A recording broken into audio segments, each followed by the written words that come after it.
পোশাকটা অ্যারাবিয়ান, সৌদির পোশাক।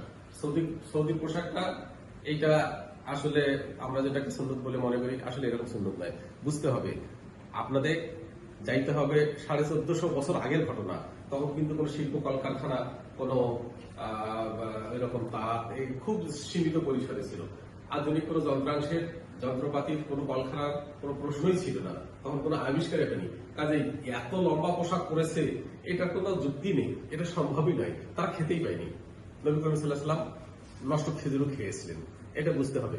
আপনার ইসলাম বুঝতে গেলে এইসব যারা বিভিন্ন কথাবার্তা বলে মন গড়া, সেটা বুঝতে গেলে আপনার প্রথম চাইতে হবে আয়াতগুলো যখন নাজিল হয়েছে, অর্থাৎ 1450 বছর আগের আপনার ব্যাক করতে হবে।